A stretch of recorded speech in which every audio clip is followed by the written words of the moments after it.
నల్గొండ జిల్లా నకరేకల్లు మండలం మండలాపురం గ్రామ పంచాయతీ పరిధిలో ఉన్నాం.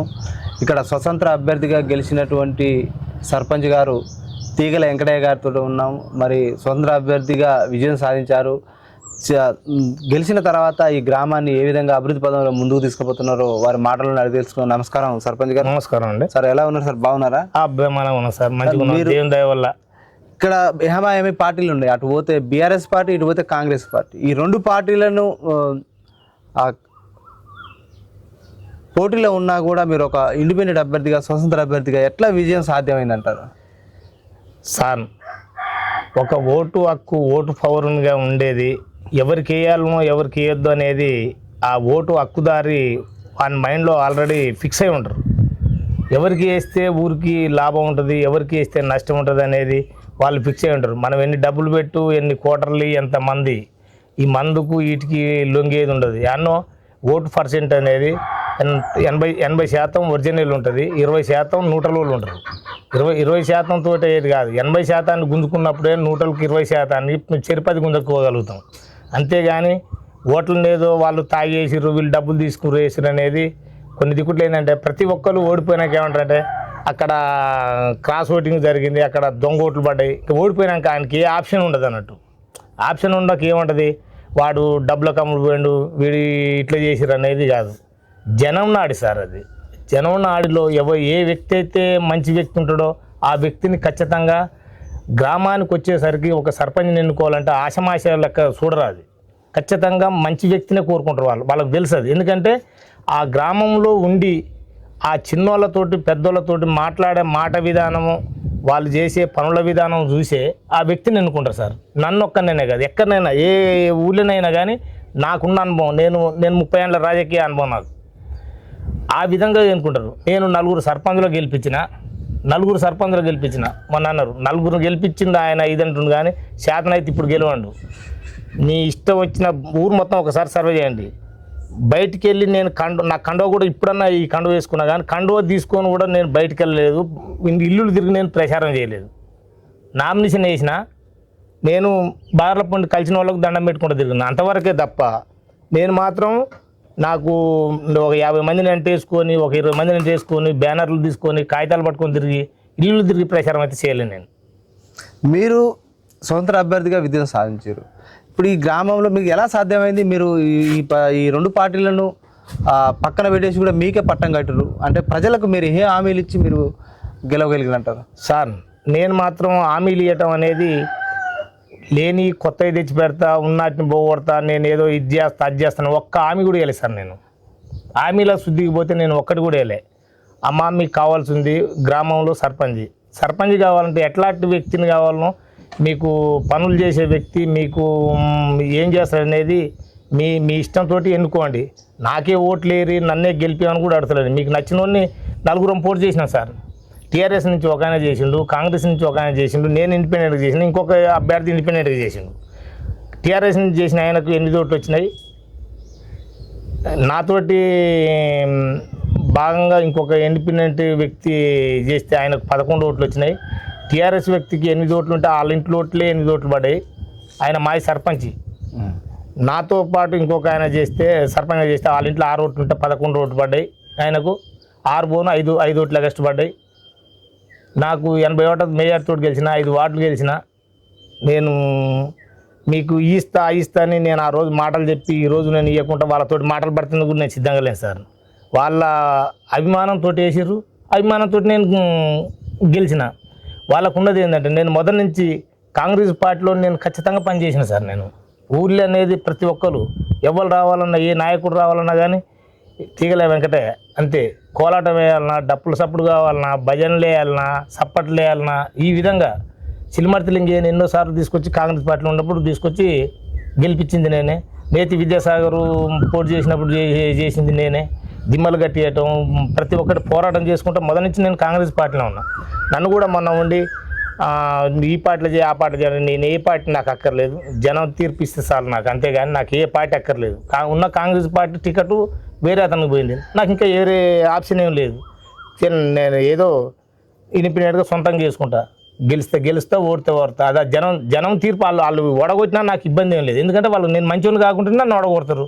వాళ్ళని నేను పోయి దౌర్జన్యం చేసినందుకు నేను ఎవరుని కాను కదా సార్. వాళ్ళ ఇష్టం, వాళ్ళ తీర్పు అది. అంతే అనుకున్నా. నా సొంతంగా పోయినా నామినేషన్ వేసిన. నేను నామినేషన్ వేసినాడు కూడా 3 వ్యక్తులు తీసుకుపోయి నామినేషన్ వేసేసిన సార్. ఎడ్లు బండ్లు కట్టుకొని నా వెనకంగా 500 మంది రాండి అని కూడా నేను తీసుకొని పోలేదు. మంది మార్పాలు ఏం లేదు. ఒక్కనే పోయి కూడా నామినేషన్ వేసి ఇచ్చిన. మొదటి నుంచి జెండా మోసిన వాళ్ళని పక్కకు పెట్టి కొత్తగా వచ్చిన వాళ్ళకి అవకాశాలు దక్కుతున్నాయి అంటున్నారు. మాకు దృష్టి కూడా వచ్చింది. తేటకు కానొస్తుంది. మరి ఎందుకు అట్లా జరుగుతుందంటారు ఈ పార్టీలలో? అది పార్టీలలో ఏమైనా ఇప్పుడు నాకు కారు లేదు, నాకు బంగారు చైన్ లేదు, మెడకు బంగారు గొలుసు లేదు, 5 ఏళ్ళకి 5 ఉంగరాలు లేవు. అవి పెట్టుకొని ఆడ పోయి షోయింగ్ చేస్తే ఆయన మంచి మొనగాడని వాడు చెప్పినట్టుని టికెట్ ఇచ్చారు. ఆయన చెప్పిన వ్యక్తికి, అంటే చేసిన వ్యక్తికి ఉన్నాయని కాదు నేను అనేది, అట్లాంటి వ్యక్తి చెప్తే టికెట్ ఇప్పించిండు అన్నట్టు. అలా మా దాంట్లో ఒక నాయకుడు మళ్ళా అంటే మేము మొదటి నుంచి చేసినాం. ఆయనను కూడా నేనే తీసుకొచ్చి సర్పంచ్ గెలిపించిన. ఆయన ఎన్నో ఉంటే కూడా అసలు ఆ ఊరు అనేది తెలియదానికి వాడిని తీసుకొచ్చి ఉప సర్పంచ్ చేసిన, సర్పంచ్ చేసింది నేనే. మీ ఇష్టం వచ్చిన కాడ నడి సెంటర్లో కూర్చొని పలాని వ్యక్తి ఈ రకంగా మాట్లాడేది వాస్తవా కాదని అడగండి. అది నేను నిజం కాదని ఒప్పుకుంటే నేను దేనికైనా సిద్ధమే. ప్రతి ఒక్కటి ఎంతే జనం ఒక్కరు సార్. మనం ఇక్కడ ఎవరు తప్పు చేసినా కానీ జనం తప్పు చేయట్లేరు. ఏ వ్యక్తి ఏం చేస్తుందని తెలుసు. ప్రతి ఒక్కరికి ఎవరికి ఆపత వచ్చినా పోలీస్ స్టేషన్ల పైన ఉన్న పోయి మాట్లాడి ఆ పంచాయతీలు చేసి తీసుకొచ్చిన. వాళ్ళకి పింఛన్ కావాలా నా దగ్గరికి. నాకు సర్పంచ్ 30 ఏళ్ళ సంది కూడా నేను ఇదే రాజకీయం చేసుకుంటుంటే ఈ మోపున నాకు ఇంటికి నేను మొదటి నుంచి పెద్ద మనిషిని. ఈ మోపును రావడం జరిగింది. వాళ్ళకు వచ్చిన వాళ్ళకు నేను ఏదో ఒక ఎమ్మెల్యేని గాను ఎంపీని గాను వృత్త సాయం నా చేతనైన సాయం మాత్రం ఖచ్చితంగా చేసి వాళ్ళని బయటికి తీసుకురావడం జరుగుతుంది. అంత్యోదయ కార్డులు పెట్టించిన, పింఛన్లు పెట్టించిన, వింటురా సార్. వాళ్ళకి భూములు పట్టాలు చేస్తే వాళ్ళకి పట్టాలు చేసిన, పంచాయతీలు చేస్తే వాళ్ళకి పంచాయతీలు చేసిన, స్టేషన్లు వేసిన వాళ్ళు నిలిపించుకొచ్చిన, ఆప్కార్ వాళ్ళు తీసుకుపోయి స్టేషన్లు వేసి కొడుతుంటే ఇడిపించుకొచ్చిన. ఊరికి సేవ నేను మొదటి నుంచి చేసుకుంటూ వచ్చిన. మొదటి నుంచి నేను అభివృద్ధి చేసిన. మొదటి నుంచి నేను ఉన్నా కాబట్టి జనం నాకు పట్టణం కట్టారు. ఇప్పుడు ప్రస్తుత రాజకీయాలు కూడా మొత్తం ఏమంటే కమర్షియల్ అంటే డబ్బుమయ రాజకీయాలు అయిపోయినాయి. వీటన్నిటి కాదని కూడా తీగల వెంకటయ్య గారికి ఓటు వేసి సర్పంచ్ గెలిపించినట్టు ఇది ఎలా సాధ్యమైందంటారు? జనం మా ఊరు తెలియకలు సార్. ఒకటి డబ్బులకాయ జుల్లే, కోటర్లకాయ జుల్లే. నువ్వు పోయి 2 గాళ్ళ మీద పడ్డా కానీ నువ్వు ఆ వ్యక్తి మంచోడు కాడనుకుంటే వానికి వేయరు. అది మాత్రం పక్క. ప్రస్తుత రాజకీయాలు డబ్బుమయ రాజకీయాలు అయిపోయినాయి. అలాంటి రాజకీయ వ్యవస్థ పోవాలంటే ఒక సీనియర్ నాయకుడిగా, ఒక సర్పంచ్గా మీరు ఏం చెప్తారు మీరు సమాజానికి? అది చెప్పేది ప్రతి ఒక్కరికి చెప్పేది జనమే బుద్ధి చెప్తారు సార్. ఎన్ని డబ్బులు పెట్టు, ఏం చెయ్యి. డబ్బు అనేది కామను, ఈ కోటర్లు అనేది కామను. ఎమ్మెల్యేలు ఎంపీలు వాళ్ళు పోయి అని ఉంటే వాళ్ళు వచ్చే ఇండ్లలోకి వచ్చి ఇస్తారా? మామూలుగా అధికంగా దాన్ని పట్టుకొని చూస్తూ వాళ్ళు ఉంటారు. పాపం అమాయకులు, బీదోళ్ళు, బువ్వకెళ్ళనోళ్ళు. ఆడు ఓటుకి ఇస్తే ఒక 500 ఇస్తాడేమో, గా బియ్యం కొనుక్కుంటా, గా నూకలు కొనుక్కుంటా ఇంటోళ్ళు ఉంటారు. కానీ డబ్బు కొరకు ఆలోచించి కతిమ జనం అంతా డబ్బు కొరకే ఓట్లు వేస్తారు అనేది తప్పు సార్. అది ఏదో అమాయకులు సాధ్యం పూరి గుడిసెలలో ఉండి అమాయకులు పాపం వాళ్ళకి ఏం లేక ఇబ్బంది పడుతుంటారు. అవసరం అనుకుంటే మేము కూడా ఏం చేస్తామంటే కొంతమంది తల్లిదండ్రులు లేని వాళ్ళు ఇట్లా ఇబ్బంది ఉన్న వాళ్ళకి అవసరం అనుకుంటే మేము కూడా బియ్యం సాయం చేయాలా, ఏం సాయం చేయాలనేది నాకు ఇప్పటి నుంచి కదా సార్. నాకు మొదటి నుంచి కూడా ప్రతి ఒక్కరికి వాళ్ళకి ఏదైనా సాయం చేయాలంటే కొంతమంది ఏం చేస్తారంటే నేను చేస్తున్నానని అవి ఇచ్చి ఫోటోలు తీసుకుంటారు. అక్కర్లేదు సార్. ఆ సాయం ఏదో మనిషి హృదయంలో ఉండాలి. ఈ ఫోటోలు ఏమైనా షోయింగ్కు ఆ షోయింగ్ ఏం అవసరం లేదు.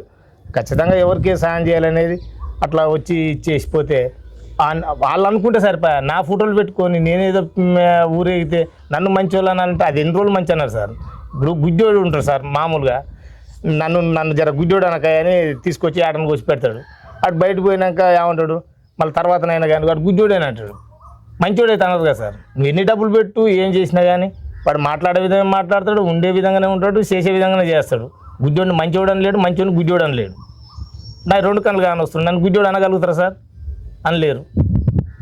అంటే ప్రస్తుత రాజకీయ వ్యవస్థ అట్టుందంటారు. రాజకీయ వ్యవస్థ అట్టుంది. కానీ జనం పిచ్చోళ్ళు అనటం, జనం ఏదో మందు కొరకు ఓట్లు వేస్తారు అనటం తప్పు సార్. అది ఆ జనం ఎవరిని ఎన్నుకోవాలనో వాళ్ళని ఎన్నుకుంటారు. పోయినసారి చిల్మర్తిలింగి మంచివాడు అన్నారు, తీసుకుండు. చిల్మర్తిలింగి ఏం చేసిండు? ఆయన జనాన్ని ఎవరిని లెక్క చేయకుండా ఇది చేసిండు. ఎమ్మటే కనిపెట్టి తీసిరు, పక్కకి వేసిర్రు. రేపు రేపు ఎవరైనా ప్రతి ఒక్క వ్యవస్థ కూడా మంచివాడు అన్నప్పుడు మంచివాడిని అటు చేస్తారు. చూసిర్రు, ఇప్పుడు ఈయనను చూసిర్రు, చాలా పరిపాలన మంచిగా ఉందంటే మళ్ళీ ఒకసారి పట్టణం కడతారు. అది జనం తీర్పు సార్. అది మనం ఏదో చెప్పితే అయ్యేది కాదు. అది జనంలో ఎవరైనా మంచి చేస్తున్నారు అనుకుంటే మంచిగా చేస్తున్నట్టు, ఈయన మంచిగా చేస్తున్నట్టు మళ్ళీ సార్ కూడా పట్టణం కట్టగలుగుతారు. సార్ మీరు సర్పంచ్ గెలిచిన తర్వాత మొదట ఈ గ్రామానికి చాలా పెండింగ్ సమస్యలు ఉన్నాయి. మీరు గెలిచిన తర్వాత ఏం అభివృద్ధి కార్యక్రమాలు జరిగినాయి అంటారు? సార్ నేను 100 స్ట్రీట్ లైట్ ఇచ్చేసిన, పెద్ద లైట్లు. అంటే అప్పుడు మాకున్న సమస్యలు ఏంటంటే ఈ ఊర్లు సర్పంచ్ లేడు కాబట్టి ఏదో తూర్చుకొని పోయి లేకపోయి ఆడ మొత్తం బలిపత పట్టినట్టే ఉంది. ఏదున్నా ఇంటి వాళ్ళు లేకపోయి ఇల్లు తాళం వేసిపోతే ఎట్టుంటుంది, బలిపతలే ఉంటాయి. ఊరు కూడా గట్టనే ఉంది. దాన్ని ఏం చేసినాం, తెచ్చిన 100 లైట్లు తెచ్చిన, ఆ లైట్లు వేసిన. ఆల్రెడీ ఇప్పుడు ఒక ట్యాంక్ ఉంది, ఆ ట్యాంక్కి పైపు కావాలంటే హైదరాబాద్ నుంచి మేము సొంతంగా ఇక్కడి నుంచి ఆటో పెట్టి హైదరాబాద్ నుంచి పైపు తెప్పించిన. దాన్ని తెచ్చిన, ఇంకా దాన్ని పైన ఒక నట్టు రావట్లేదు సార్. 6 నట్లకు 5 వచ్చినాయి, ఒక నట్టు ఉంది. ఆ నట్టు చాలా భయంకరంగా ఊడబీకోవాల్సి వస్తుంది ఆడ. అది ఊడబీకి ఆ పైప్ ఎక్కిచ్చేది ఉంది. ఆ పశువుల తొట్టి ఉంది, పశువుల తొట్లు మొత్తం పగిలిపోయి ఉంటే వాటిని రిపేర్ చేసినాం.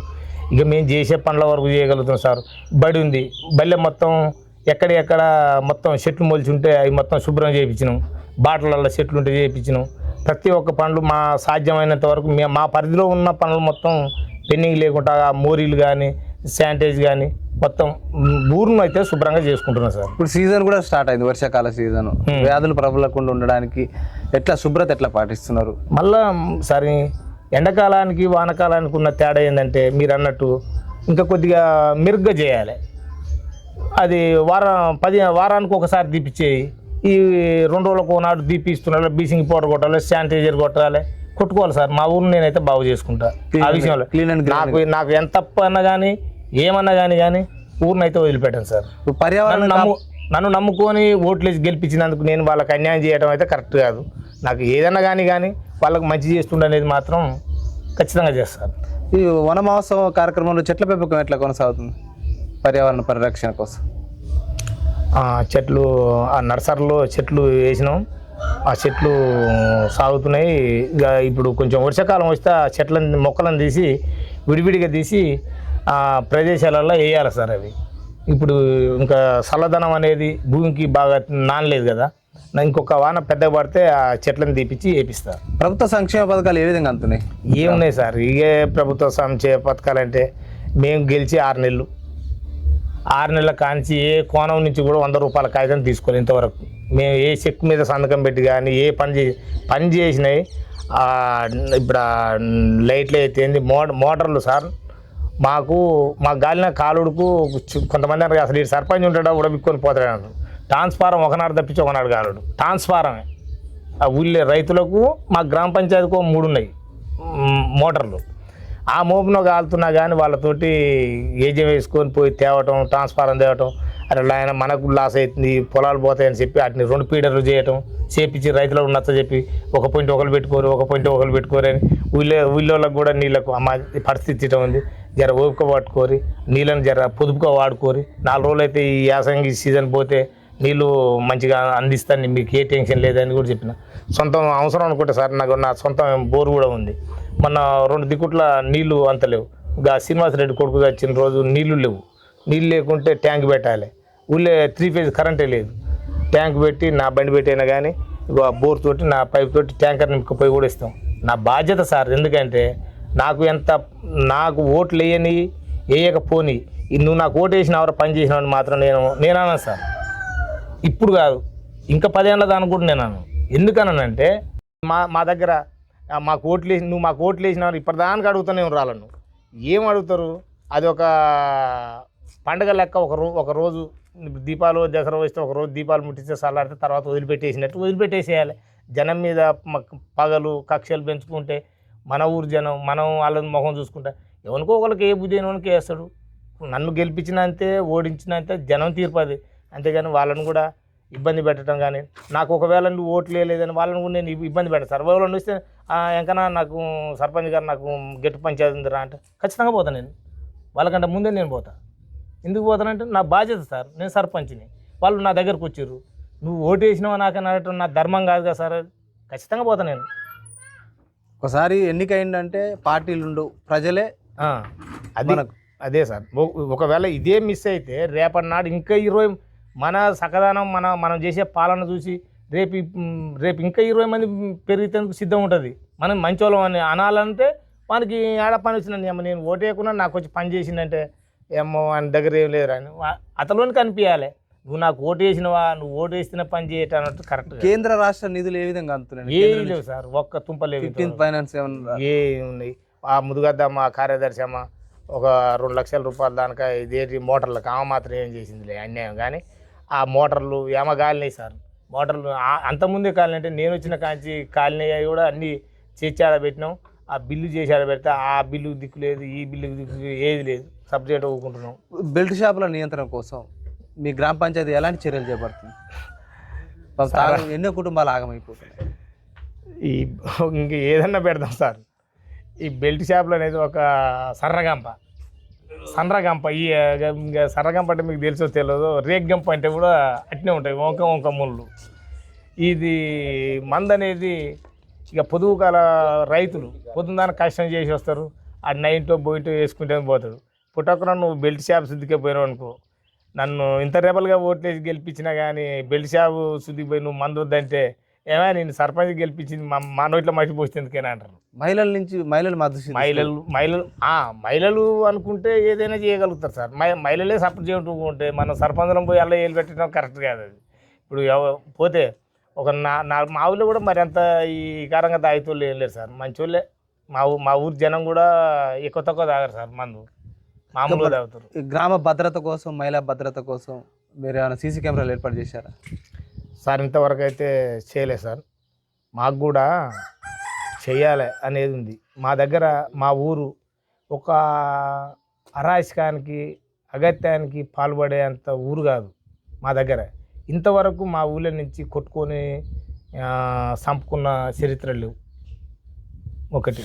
ఒకవేళ ఎవరన్నా ఒకరు తప్పుదారి మాట్లాడినా కానీ వాడిని పిలిచి కూర్చొని మాట్లాడితే సెట్ అవుతారు సార్. ఇంకా యువకులు కూడా బాగా ఇప్పుడు జలసాలకు అలవాటు పడి, మత్తు పానీయాలకు అలవాటు పడి అలా ఉజ్వల భవిష్యత్తు ఆగం చేసుకుంటారు. వాళ్ళకు మార్పు తీసుకురావడానికి పోలీసు వారి సాగర్తో ఏమైనా చైతన్యం తీసుకొస్తున్నారా యువకుల్లో?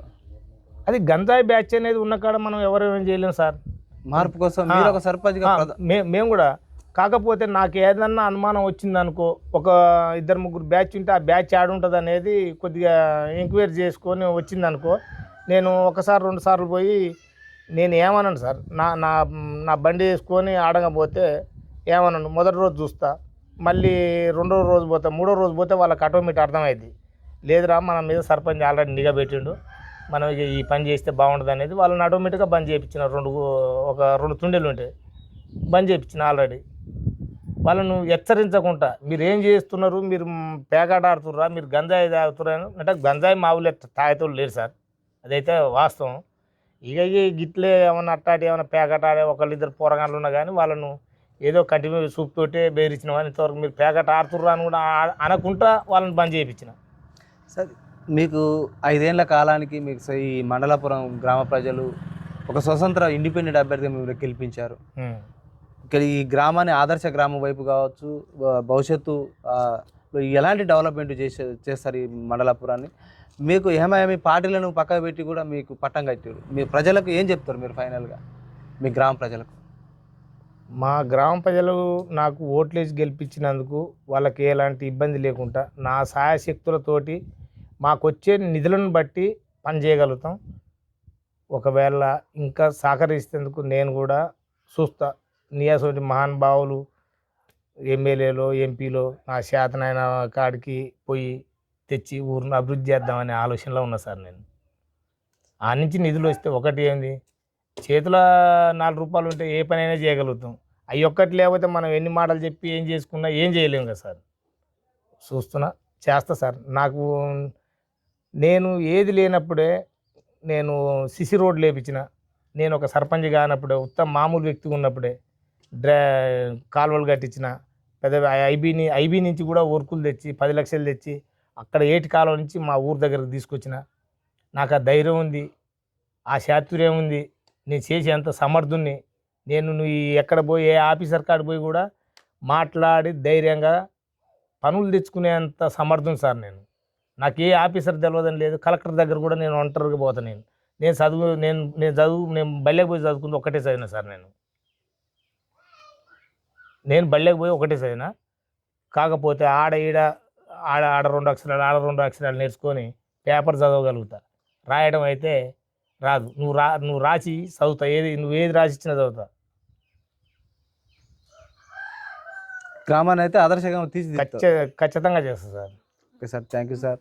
ఇక్కడ స్వతంత్ర అభ్యర్థిగా గెలిచినటువంటి సర్పంచ్ గారు ఈ గ్రామాన్ని, మండలాపురాన్ని ఒక రోల్ మోడల్గా తీర్చిదిద్దడమే కాకుండా ఎప్పుడు ప్రజలకు నిత్యం అందుబాటులో ఉంటాను, ప్రజలకు ఏ ఆపద వచ్చినా సాపద వచ్చినా ముందుండి వారి బాగోగుల కోసమే నేను పనిచేస్తానని కూడా సర్పంచ్ గారు అంటున్నారు.